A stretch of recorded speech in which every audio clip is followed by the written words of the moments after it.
మీరు ఇందాక అన్నారు కదా, దాన్ని డిస్ట్రాయ్ చేస్తాం మైక్రోవేవ్ అబ్లేషన్ తోటి. డిస్ట్రాయ్ చేస్తాం అని అంటే ఎంతవరకు సైజ్ తగ్గించవచ్చు?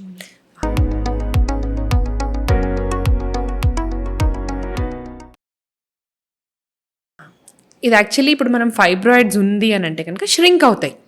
మామూలుగా ఇది మనము గ్రాడ్యువల్గా మనం ఆ ఫైబ్రాయిడ్ ష్రింకింగ్ అనేది మనం మానిటరింగ్లో తెలుస్తుంది. మనం అల్ట్రాసౌండ్, సింపుల్ అల్ట్రాసౌండ్ తోటి ముందు సైజ్ ఎంత ఉంది, ఇప్పుడు ఎంతవరకు మనకు అది తగ్గింది సైజ్ అనేది చూసుకోవచ్చు. మామూలుగా ఈ ఇంప్రూవ్మెంట్, పేషెంట్ ఇంప్రూవ్మెంట్ ద్వారా కూడా మనం కొంచెం దాన్ని చూసుకోవచ్చు అనమాట.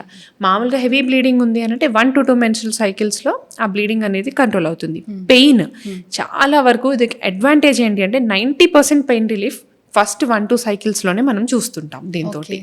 అండ్ ఒక 3 months వరకు వస్తే కనుక 60% వరకు 30 to 60% వరకు మనము ష్రింకేజ్ అనేది ఎక్స్పెక్ట్ చేస్తాం.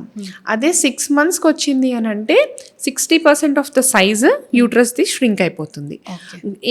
1 yearకి వచ్చింది అని అంటే కనుక చాలా వరకు 80 to 90% వాల్యూమ్ రిడక్షన్, మనం ఆ ఫైబ్రాయిడ్ సైజ్ ఏదైతే ఉందో అది కుంగిపోవడం జరుగుతుంది అనమాట. ఓకే. సో మీరు అన్నట్టు ఇన్ని యూజెస్ ఉన్నా కూడా మళ్ళీ పేషెంట్కి ఒక అనుమానం ఉంటుంది కదా, మళ్ళీ వస్తుందా ఒకవేళ ట్రీట్మెంట్ చేసిన తర్వాత కూడా రికరెన్స్ అనేది ఉంటుందా?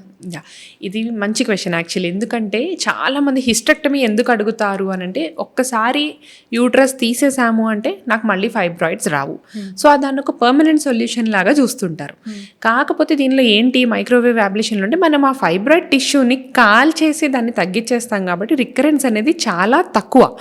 ఒకవేళ మళ్ళీ ఫైబ్రాయిడ్ వచ్చింది అని అంటే అది మనం ప్రొసీజర్ వలన అని చెప్పి చెప్పడానికి కుదరదు. ఎందుకంటే అది హార్మోనల్ ఇంబ్యాలెన్స్ తోటి వస్తుంది.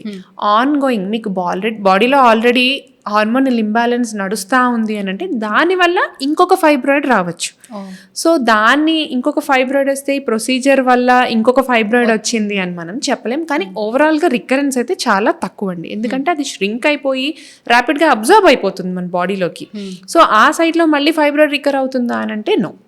వేరే రీజన్స్ వల్ల మళ్ళీ ఒకవేళ బాగా పెద్ద ఫైబ్రాయిడ్ ఉంది, దాన్ని మొత్తం అది డిస్ట్రాయ్ అవ్వలేదంటే ఆ స్టంప్ నుంచి కొంచెం గ్రో అయ్యేది ఉండొచ్చు అనమాట.